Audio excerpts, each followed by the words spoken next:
That night, all the members of the community raised their voices and wept aloud. All the Israelites grumbled against Moses and Aaron, and the whole assembly said to them, "If only we had died in Egypt, or in this wilderness. Why is the Lord bringing us to this land only to let us fall by the sword? Our wives and children will be taken as plunder. Wouldn't it be better for us to go back to Egypt?" And they said to each other, "We should choose a leader and go back to Egypt." Then Moses and Aaron fell face down in front of the whole Israelite assembly gathered there. Joshua, son of Nun, and Caleb, son of Jephunneh, who were among those who had explored the land, tore their clothes and said to the entire Israelite assembly, "The land we passed through and explored is exceedingly good. If the Lord is pleased with us, He will lead us into that land, a land flowing with milk and honey, and will give it to us.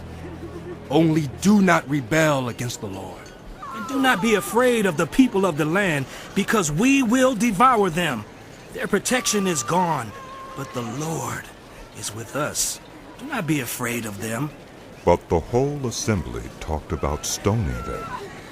Then the glory of the Lord appeared at the tent of meeting to all the Israelites. The Lord said to Moses, "How long will these people treat me with contempt? How long will they refuse to believe in me, in spite of all the signs I have performed among them?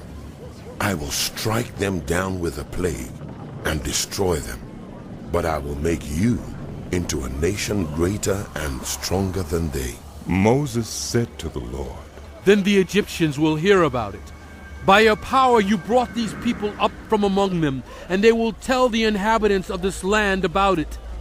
They have already heard that you, Lord, are with these people, and that you, Lord, have been seen face to face, that your cloud stays over them, and that you go before them in a pillar of cloud by day and a pillar of fire by night. If you put these people to death all at one time, the nations who have heard this report about you will say, 'The Lord was not able to bring these people into the land He promised them on oath, so He slaughtered them in the wilderness.' Now may the Lord's strength be displayed, just as you have declared. The Lord is slow to anger, abounding in love, and forgiving sin and rebellion, yet He does not leave the guilty unpunished. He punishes the children for the sin of the parents to the third and fourth generation.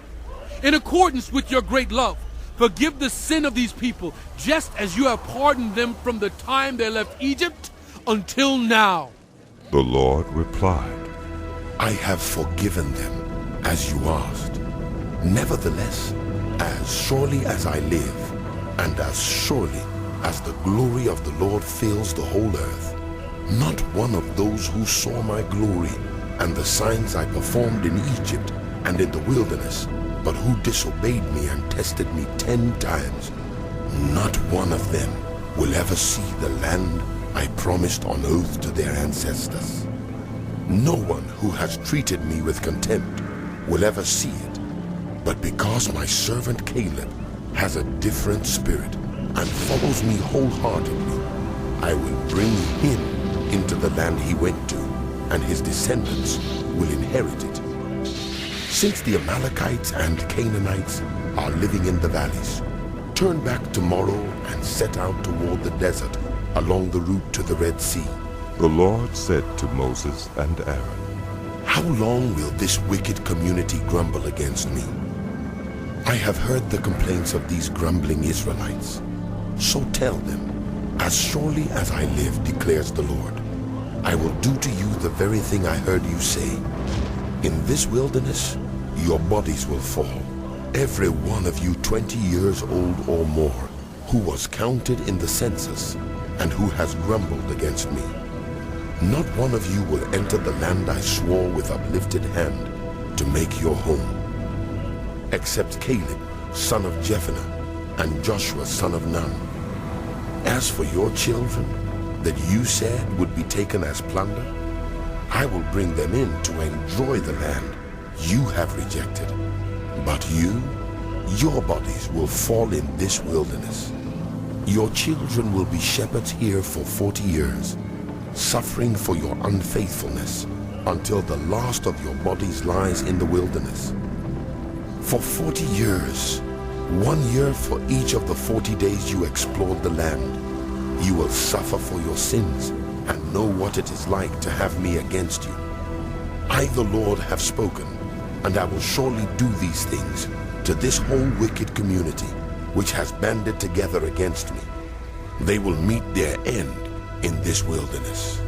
Here they will die. So the men Moses had sent to explore the land, who returned and made the whole community grumble against him by spreading a bad report about it. These men who were responsible for spreading the bad report about the land were struck down and died of a plague before the Lord.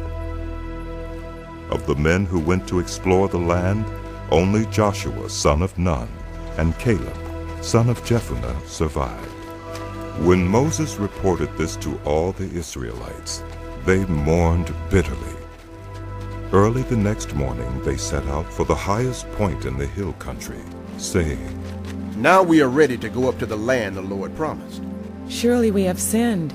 But Moses said, Why are you disobeying the Lord's command? This will not succeed. Do not go up, because the Lord is not with you. You will be defeated by your enemies, for the Amalekites and Canaanites will face you there, because you have turned away from the Lord. He will not be with you, and you will fall by the sword.